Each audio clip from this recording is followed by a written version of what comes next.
cualquier sinagoga del mundo, le dice a la mujer, ven, ven, y la pone delante de todos los hombres, y seguramente habrán dicho, ¿qué está haciendo este hombre? Esto es un pecado, esto es una falta de respeto, esto es una falta de reverencia. ¿Qué está haciendo este hombre? Poner en medio de nosotros a una mujer. Y dice la Biblia que esta mujer no se podía enderezar. Estaba totalmente curvada su columna vertebral. Y dice que llevaba en esa condición lamentable 18 años de su vida. No se perdió un culto, no se perdió una reunión en 18 años, pero siempre estaba igual o peor. Y esa historia solamente está en el Evangelio de Lucas. Marcos no habló de ella, ni Mateo, ni Juan, pero Lucas sí. Y Lucas dice la Biblia que era médico. Y Lucas la observó, a Lucas le contaron los síntomas que tenía y él llegó a la conclusión de que de ninguna manera esta mujer nunca se iba a enderezar. Ahora, el problema aparentemente era un problema físico, pero sin embargo la Escritura dice que tenía espíritu de enfermedad y por eso no se podía enderezar. Fíjese la preposición, las preposiciones son muy importantes, hermano, muy importantes. Como cuando el Señor le dijo a Moisés, desde hasta será tu territorio, pero no te salgas de ahí porque no te voy a dar nada, pero desde aquí hasta allí todo será tuyo. Las preposiciones en la Biblia son tremendamente importantes. Y por eso dice la Biblia que de ninguna manera se podía enderezar, porque era una persona que estaba que tenía espíritu de, no dice un espíritu, sino espíritu de. ¿Y cuál es la diferencia entre tener un espíritu o tener espíritu de enfermedad? Bueno, tener un espíritu significa tener un demonio, ¿sí o no? Tener un espíritu significa tener una presencia demoníaca en tu cuerpo, y entonces cuando una persona tiene eso, las evidencias son muy distintas, amigo. No es lo mismo tratar con un esquizofrénico, no es lo mismo tratar con una persona, digamos, poseída, que con una persona, por ejemplo, que le dan ataques epilépticos, aunque a veces a endemoniados le pasan esas cosas, pero la sintomatología, la patología de la persona es completamente diferente. Y es una lástima cuando a un endemoniado se lo trata como a un loco, o a un loco se lo trata como un endemoniado, que es muchas veces lo que pasa en las congregaciones. No, él está endemoniado. No, no está endemoniado. Tiene un problema psicológico, problema mental. Por eso hay que orar mucho y pedir sabiduría y discernimiento al Señor para saber ayudar a cada persona según su verdadera necesidad y no lo que a mí me parece que tiene. Porque le puede hacer muchísimo daño a una persona, ¿verdad? Ella tenía espíritu de enfermedad, una tendencia a la enfermedad, una tendencia a ese tipo de problemas que se manifestaban evidentemente de una forma física. Es como personas que tienen tendencia al desánimo, tendencia a la depresión, una tendencia, ¿verdad?, a la crítica, una tendencia al desánimo. Cada uno de nosotros tenemos áreas de debilidad dentro de nosotros, ¿sí o no? Claro que sí, unos más y unos menos, unas más evidentes que otras, pero todos tenemos tendencia, ¿verdad? Hay gente que tiene tendencia a hablar más de la cuenta, ¿sí o no? Bueno, aquí no en Guatemala porque ustedes están en un nivel espiritual diferente al nuestro, ¿no? Pero hay gente que tiene una tendencia a... Me dijo una hermana, dice, hermano, ¿usted cree que yo tengo don de lenguas? Y la miré así de arriba abajo y le digo, no sé si lo suyo es don de lengua, pero tiene una lengua que parece un don, hermana. ¿Sabe? Así que esta mujer tenía espíritu de enfermedad. Jesús, cuando oró por ella, no se manifestó como el endemoniado gadareno, revolcándose, pateando, con espumarajos, con actos de violencia, sino que ella no se movió, no le pasó nada, no hizo nada dramático, no hizo un show, no hizo un espectáculo, sino que el Señor dice que puso las manos sobre ella, cosa que nunca hizo con ningún endemoniado, y le dijo, mujer, eres libre de tu enfermedad. Y entonces dice que ella inmediatamente se endereza. Y claro, el principal de la sinagoga, ante semejante milagro, tenía que haber dicho: gloria a Dios, qué bendición que a esta hermana, que la hemos tenido 18 años en la congregación, por fin puede enderezar su vida y hacer una vida normal. ¿No hubiera sido lo más lógico esa reacción? Pues no fue esa la reacción. No le gustó nada, no le gustó nada lo que estaba sucediendo allí. Y entonces se levanta y dice: 6 días hay en que se debe trabajar. En estos vengan, pero no en día de reposo. Vamos a ver, para entender esta palabra hay que saber que durante la semana la sinagoga está cerrada prácticamente. El culto principal, para que me entiendan, es en el 7º día, en el día de Shabbat, el único día de la semana que según la Biblia tiene un nombre. Los nombres de la semana en la Biblia no son lunes, que es el culto a la luna, el martes al Marte, el miércoles a Mercurio, el jueves a Júpiter, el viernes a Venus, el sábado a Saturno y el Sunday o domingo al Sol. En la Biblia los nombres de la semana no tienen nombres, tienen números: día primero, día segundo, día tercero, día cuarto, día quinto, día sexto, Shabbat. El único día que tiene nombre es el 7º, porque el domingo es el primer día de la semana. Luego, cuando la gente va a la sinagoga es en el día de reposo, y él lo que está diciendo: venid durante la semana, pero no en día de reposo. Entonces, si en día de reposo no me dejas venir y durante la semana está cerrada, ¿qué es lo que está diciendo este hombre? No me vengan a molestar ni a cambiar mis estructuras religiosas en la iglesia o en la sinagoga, porque no lo voy a permitir. Ante semejante explicación, el Señor Jesucristo se levanta y le dice en el culto, en la reunión: hipócrita. Oye, qué culto tan interesante fue ese, ¿eh?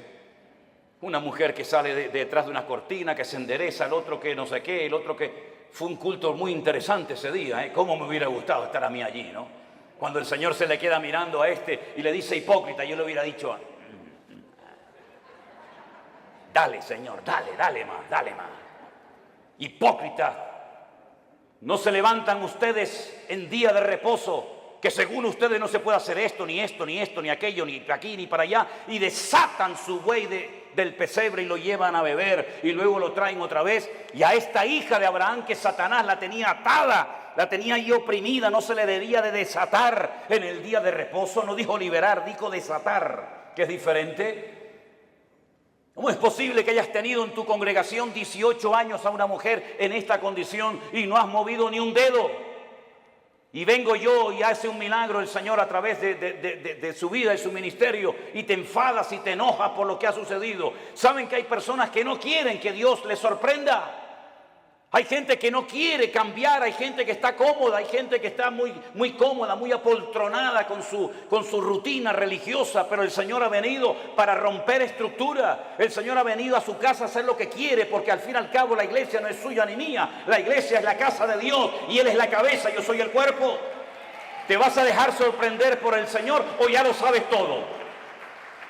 Esto no se puede hacer, esto sí se puede hacer, ahora de pie, ahora sentado. Pero ¿quién eres tú, el dueño de la iglesia? ¿Qué te has creído que eres tú en la iglesia? El que abres y cierras la bendición de Dios. El dueño de la iglesia no es el pastor, no es los ancianos, no son los diáconos, no es la mesa directiva. El dueño de la iglesia es Cristo, y si no es Cristo tienes un grave problema, porque te has convertido en propietario de algo que no te corresponde. En vez de un administrador, en un siervo, que para lo que está es para servir y no para servirse de, como muchos hoy en día, que en vez de servir a la gente lo que hacen es que se sirven de la gente y todo gira en torno a ellos, y se enfadan cuando no le dice a la gente: sí, pastor, sí, mi hermano, sí, el ungido, como si los demás no fueran ungidos igual que el pastor. ¿O usted no es ungido? ¿Usted no tiene el mismo espíritu que tengo yo en esta tarde? ¿Usted no lee la misma Biblia que yo? ¿Usted no va al mismo cielo que yo? Entonces, ¿por qué hacemos esas diferencias? No toque al ungido, no moleste al ungido. El ungido, ¿y usted qué es? Si usted no tiene la unción que yo tengo, entonces usted tiene un grave problema. Si el Espíritu Santo que mora en mi vida no mora en la suya, entonces usted no es cristiano, porque hay un solo Espíritu, hay un solo cuerpo, hay un solo bautismo, hay un solo Dios y hay un solo cielo para todos y cada uno de nosotros. Y eso es lo que dice la palabra del Señor, mi querido hermano. Y no hay esas diferencias. Una cosa es el respeto y otra cosa es el servilismo.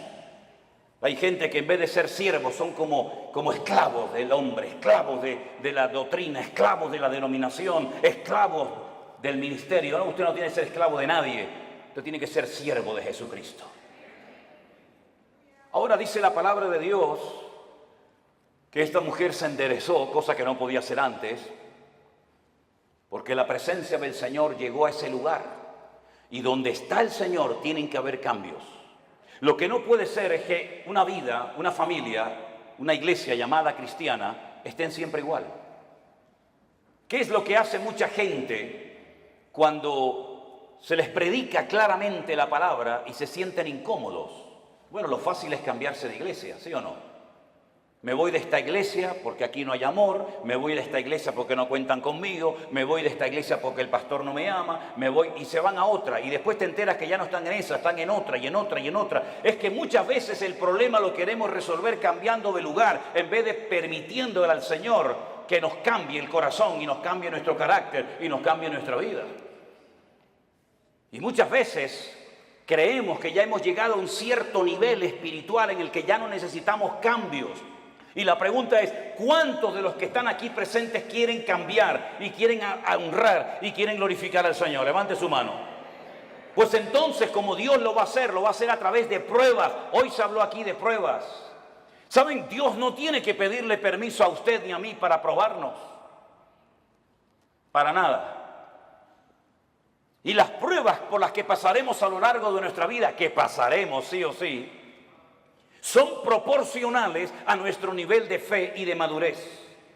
Lo cual quiere decir que Dios nunca jamás va a mandar una prueba a usted por equivocación, por error. Ay, esta prueba era para Juan y se la estoy mandando a Antonio. Esta prueba era para la hermana María y me equivoqué y se la mandé a la hermana Juana. No, para nada. Las pruebas están preparadas desde la eternidad para cada uno de nosotros. Y Él nunca nos va a mandar algo que no vamos a poder soportar y llevar. Y en el caso de que nos mandara algo que humanamente hablando decimos yo no aguanto, yo no puedo con esto, no te preocupes que el Señor te va a capacitar y te va a ayudar para que tú pases por la prueba con gozo y con la bendición de Dios.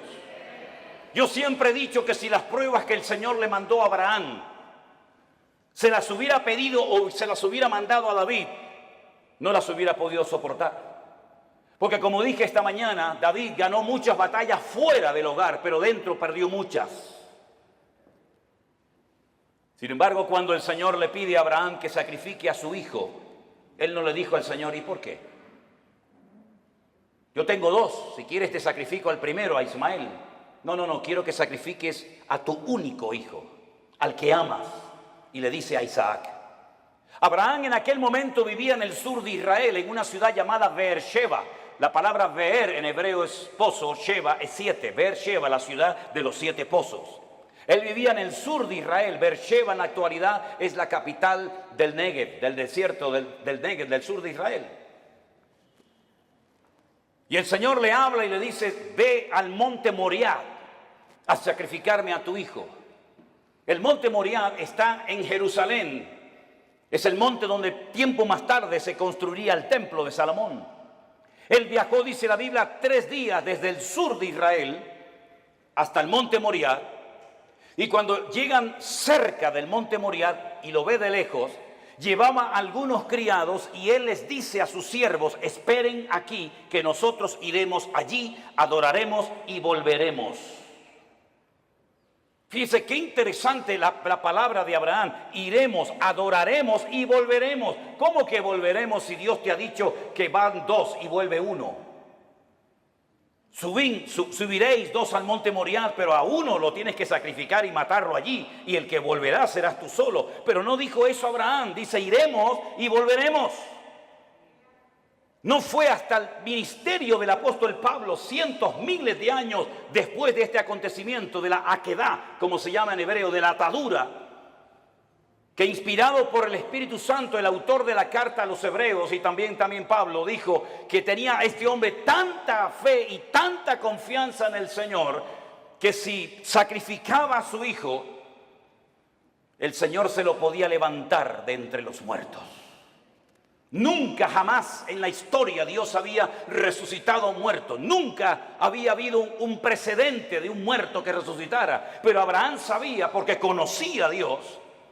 Y eso es muy importante, que tú conozcas la esencia de Dios, para que sepa si esto viene de Dios o esto viene del diablo, o sabe Dios de dónde viene esta prueba. Él sabía que si mataba a su hijo, Dios se lo podía levantar de entre los muertos, cosa que metafórica o simbólicamente sucedió. Ahora, muchos se han imaginado toda la vida que Isaac era como un niñito pequeño, que si no quiere ir lo empujo y lo llevo a la fuerza. No, no se equivoque, no es así. Yo he visto en algunas iglesias y he visto en las escuelas dominicales que presentan a un niño de 7, 8, 9, 10 años, que el papá lo sube encima de un altar, lo amarra, saca el cuchillo y lo va a matar. Es que no es así lo que cuenta la Biblia. Si usted saca cuentas, y podríamos ir por los textos para demostrarle lo que le digo, Isaac tenía en ese momento 40 años. 40 años tenía el hijo de Abraham. Y por eso dice que iban ambos juntos, porque Isaac no era tonto. Isaac sabía perfectamente que un sacrificio necesita de una víctima, de un animal, cordero, cabra, oveja, buey o lo que sea. Y por eso él le dice al padre: Padre, veo que llevas el fuego, porque no era la primera vez que subía a un monte a sacrificar algo, a hacer un holocausto. Veo que llevas la leña, veo que llevas todo, pero falta lo principal, falta la víctima, falta el animal. Y el padre le dice: el Señor proveerá, hijo. El Señor proveerá. ¿Tú sabes que el Señor proveerá lo que necesitas? ¿Lo sabes? Abraham sabía que Dios iba a proveer lo que fuera, pero lo iba a proveer.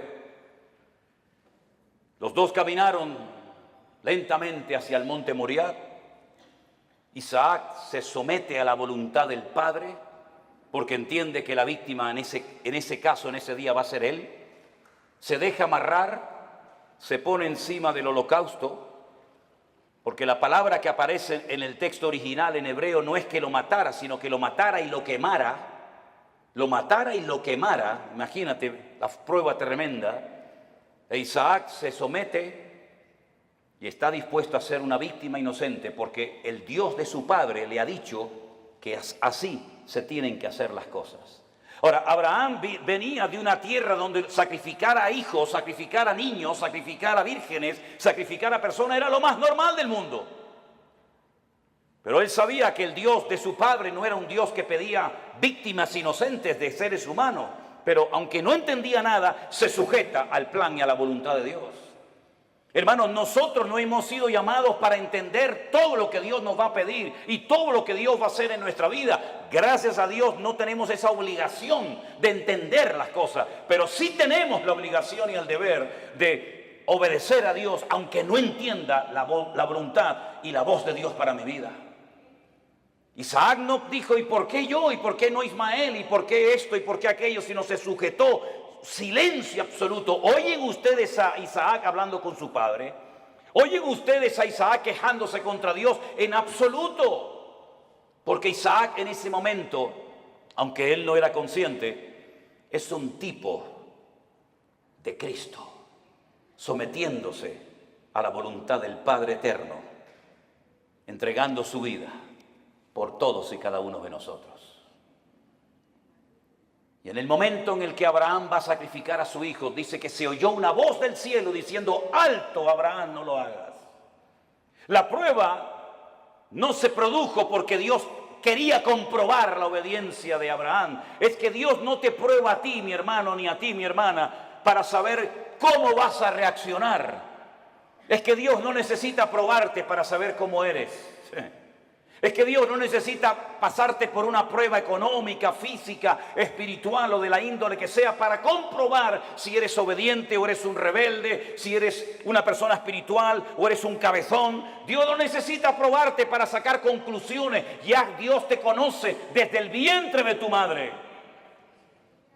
Las pruebas son para que tú descubras cómo eres tú realmente delante de Dios. Es un test, es un examen, es una prueba que Dios te pasa a ti para que sepas si verdaderamente amas a Dios o no lo amas. Para que te des cuenta si eres tan obediente como dices o aparentas ser. Las pruebas no son para demostrarle a Dios nada, son para demostrarte a ti mismo el tipo de creyente que tú eres. No el que te gustaría ser, sino el que realmente eres en ese momento. Y en esa prueba sale tu verdadero yo. Sale lo mejor de ti o puede salir lo peor de ti.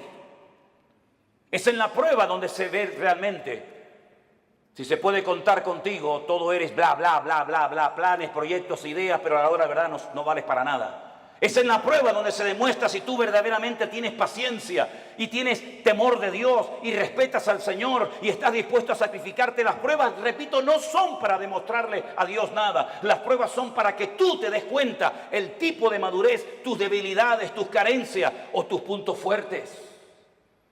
Y es interesante notar que no fue necesario que Abraham sacrificara a Isaac, porque quedó bien claro para todo el mundo allí presente y para las futuras generaciones que Abraham era un hombre que amaba a Dios.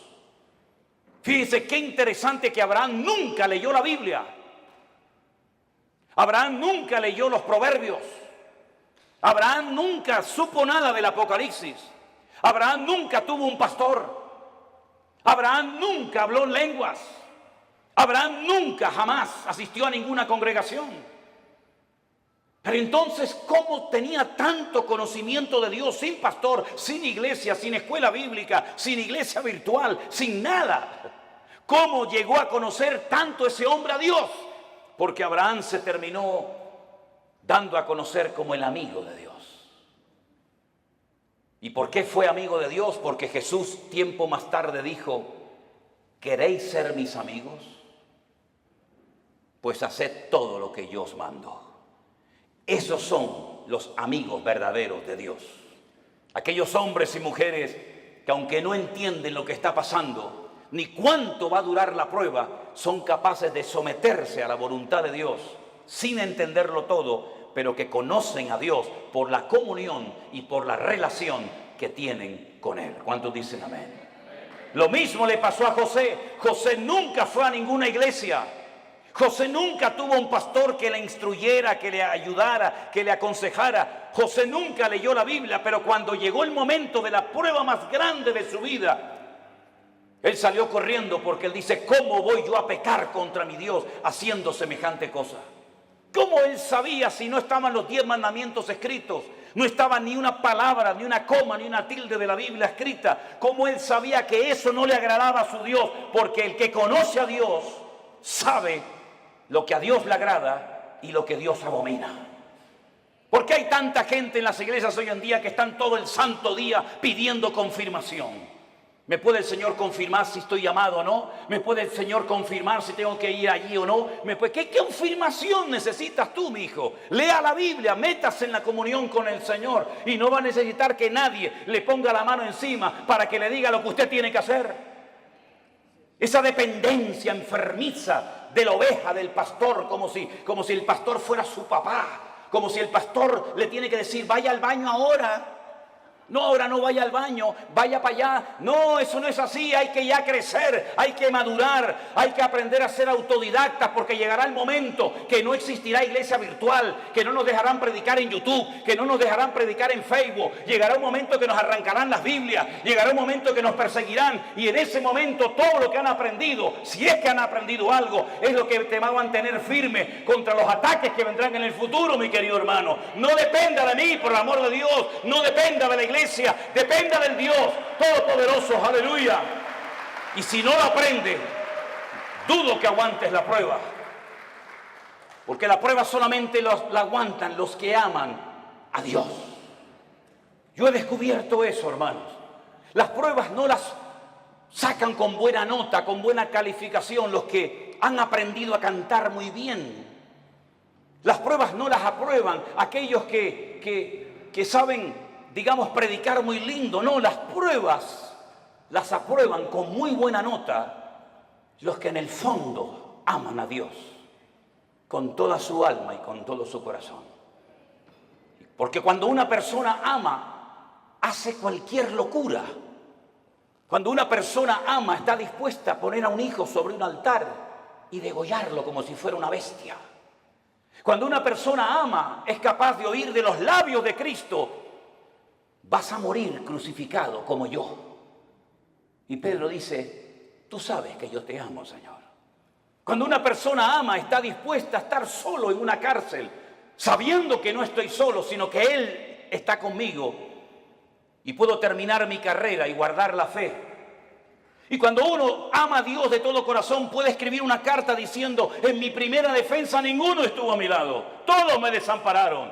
Pero no lo habla desde la amargura, no lo habla desde el rencor o el resentimiento, sino que dice: no se preocupen, hermano, Demas me abandonó, Alejandro me causó muchos males, el otro se fue por aquí, el otro se fue por allá, me sacaron de la celda, me llevaron al juicio, nadie estuvo a mi lado, pero el Señor estuvo a mi lado y me dio fuerzas, aleluya, y me guardó de la boca del león.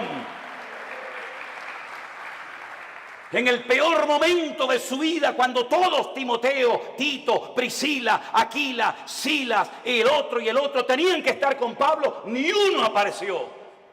Pero el Señor estuvo a mi lado y me libró de la boca del león y me seguirá librando. A Él la gloria y la honra y el imperio por los siglos de los siglos, dice Pablo. A ese nivel tenemos que llegar, a ese nivel de fe, a ese nivel de madurez, a ese nivel de esfuerzo y sacrificio, es al que tenemos que llegar todos y cada uno de nosotros. Porque todos vamos a ser probados en mayor o en menor medida. Y dice la Biblia que los que son fieles y aman al Señor, Dios nos guardará de la hora de prueba que ha de venir sobre todas las naciones de la tierra. Hace años atrás la gente de Europa venía a América, cuando el continente europeo quedó totalmente arrasado por la Segunda Guerra Mundial. Alemania quedó destrozada completamente, Italia quedó destrozada, toda Europa plagada de muertos, edificios derrumbados, familias destruidas, 6 millones de judíos asesinados en los campos de exterminio nazi. No había esperanza, no había trabajo, no había comida, no había nada. La gente cogía barcos y se iban a Argentina, se iban a Cuba, se iban a Venezuela, como mis antepasados se fueron en barcos de vela a Cuba, Argentina, a Venezuela, porque eran países que ofrecían una esperanza a millones de personas que lo habían perdido todo: padre, madre, salud, casa, de todo. Pero ya eso pasó a la historia, mis queridos hermanos. Y más ahora que hemos conocido y hemos descubierto la perla de gran precio, que es nuestro Señor Jesucristo. Yo no necesito ir a los Estados Unidos para ser bendecido. Yo no necesito irme a países árabes o a Dubái, porque allá hay mucho trabajo. ¿Es que acaso el Dios de Guatemala o el Dios de Nicaragua o el Dios de Haití o el Dios de Cuba o el Dios de Japón es más pequeñito que el Dios de allá? ¿No ha dicho el Señor: yo estaré contigo todos los días hasta el fin del mundo? ¿No nos ha demostrado el Señor que Él es el dueño de la plata y del oro? Que no es mi esfuerzo personal, sino es la misericordia y la grandeza de Dios lo que a mí me permite hoy comer, vivir, respirar y tener victoria en mi vida. Permítame decirles que este muchacho que estuvo a punto de ser sacrificado, imitando o intentando imitar el ejemplo de su padre, cuando hubo miseria y los animales no tenían pasto para comer y faltaba el agua en los pozos, él sintió en su corazón hacer lo mismo que hizo su padre, que ir a Egipto. Oye, cada vez que había hambre y miseria en Canaán, siempre había de todo en Egipto. Nunca faltaba el agua, nunca faltaba el pasto, siempre en Egipto había de todo. Y el Señor le dice a Isaac: no vayas a Egipto. Pero Señor, mi padre fue a Egipto. Claro que tu padre fue a Egipto. Y Egipto se le metió en su casa. ¿O no te acuerdas de tu hermanito Ismael, de quién nació? Y no te acuerdas de doña Agar, no te acuerdas que se fue de Egipto, pero Egipto se le metió en la casa. Tú no tienes que ir a Egipto para nada, tú te quedas aquí. Pero Señor, yo vivo en Beersheba, yo vivo en un desierto, no hay agua, no hay nada. Y el Señor le dice: siembra, siembra. ¿Pero dónde? Siembra ahí en la arena, siembra en la arena. Y después, ¿cómo riego la semilla? Escarba, busca. Y empezó a escarbar, ¡pum!, le salió agua. Y vinieron los enemigos y dijeron: hay que taparle el pozo. Y le taparon el pozo. ¿Y ahora qué hago? ¿Me voy a Egipto? No, vete más allá. Siembra más allá y busca agua. Y encontraba agua en todos los lados. El agua estaba debajo, solamente había que buscarla. Y dice que ese año sembró y cosechó a 100 por 1 en el desierto sin agua. Y al final vinieron los enemigos, los que le echaban tierra y piedras a sus pozos, a hacer un pacto con él, a pedirle perdón y a decir: se nota que Dios está contigo.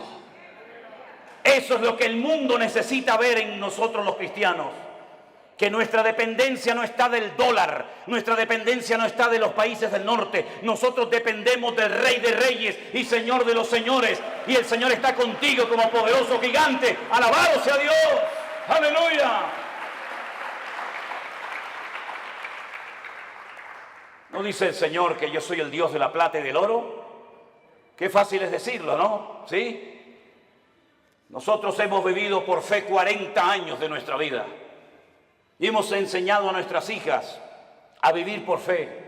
Y hemos vivido desde el minuto 1 que nos casamos y desde el minuto 1 que salí de la escuela bíblica he vivido por fe. No he dependido de nada ni de nadie, sino solamente del Señor. Ha habido momentos de abundancia, ha habido momentos de escasez, pero el Señor nunca nos ha fallado, jamás, jamás.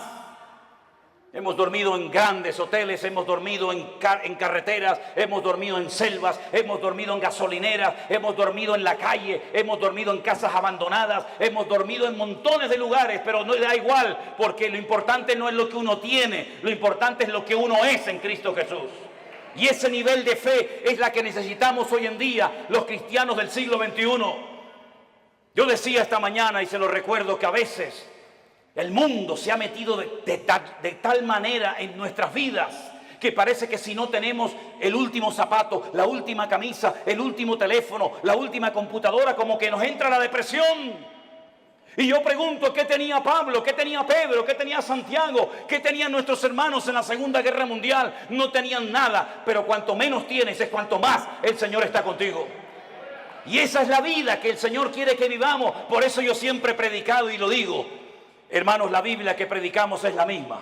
El Espíritu Santo es la misma. El Salvador es el mismo. El poder de Dios es el mismo, pero la iglesia no es la misma.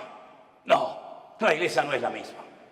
He conocido cristianos en Estados Unidos, mejor dicho, pastores, que me dicen, ¿saben lo primero que me pregunta una persona cuando viene a nuestra iglesia pensando en la posibilidad de hacerse miembro de la iglesia? Digo, no, dice, ¿tienen buenos aparcamientos, buenos estacionamientos para los carros aquí? Sí. ¿Tienen aire acondicionado las clases de los niños? Sí. ¿Las butacas de la iglesia son de madera o son así mulliditas? Y cuando pasan la lista y tienen todo lo que sus necesidades demandan, ¿se hacen o no miembros de esa iglesia? Yo te mandaría un tiempo a África, a Corea del Norte, a Irán, a Pakistán, y a lugares donde los hermanos a escondidas de noche tienen que ir con un pico y una pala a romper bloques de hielo así de gordo y bautizarse en lagos helados para que no los maten las personas que están a su alrededor. Te mandaría a lugares donde solamente hay una Biblia para toda la iglesia y los hermanos se la pasan de unos a otros durante varios días y la copian a mano. Y yo tengo Corintios, yo tengo Efesios, yo tengo Gálatas, yo tengo Romanos, yo tengo los Proverbios, porque hay una sola Biblia para toda la iglesia. Cuando estábamos en Kenia y nos enfermábamos y lo primero que pensamos era en ir al médico, los de allí nos decían, no, no hace falta. ¿Cómo que no? Dice, no, vamos a orar, vamos a orar. Porque sabían que tal vez no tenían dinero para medicinas, pero tenían a su alcance el poder de Dios. Nos hemos hecho tan burgueses espiritualmente hablando que si se retrasa la comida 10 minutos ya nos ponemos nerviosos. Nos ponemos tan nerviosos cuando faltan determinadas cosas y después algunos me dicen, no, yo quiero servir al Señor. Me vino uno una vez a la iglesia y me dice, yo quiero servir al Señor. Y estaba de pie y yo estaba poniendo la moqueta en la iglesia con un señor ya muy mayor. Y le digo, ¿y por qué no te agachas y me ayudas a poner la moqueta de la iglesia? Y me dice, es que yo soy cantante, yo soy músico. Digo, tú eres un idiota. ¿Cómo que cantante y músico? ¿Los cantantes y los músicos no trabajan? La Biblia dice que el que no quiere trabajar, que no coma, es decir, que se muera de hambre. Eso dice la Biblia, ¿eh? No quiere trabajar, no coma. Y el que no come ya sabe lo que le pasa. ¿No trabajaba el Señor? Dice, yo trabajo y hago la obra del que me envió. En otras palabras, mis queridos hermanos, la iglesia tiene que despertar y darnos cuenta de que si la iglesia sigue viviendo como ha vivido en estos últimos 30, 40, 50 años, por eso la iglesia entró en una decadencia, por eso el mundo se metió en la iglesia, Por eso la gente ha salido herida, por eso la gente ha comido veneno y comida caducada en las congregaciones. ¿Por qué? Porque nos hemos agarrado a cosas y hemos convertido la iglesia en el campo, cuando la Biblia dice que el campo es el mundo, no la iglesia. Y por eso para algunos la iglesia virtual era una locura, porque necesitan el púlpito, necesitan la banca, necesitan tocar. Y el Señor nos ha enseñado que sin púlpito, sin banca, sin nada, el Señor ha alimentado y bendecido a su pueblo en todas las naciones de la tierra.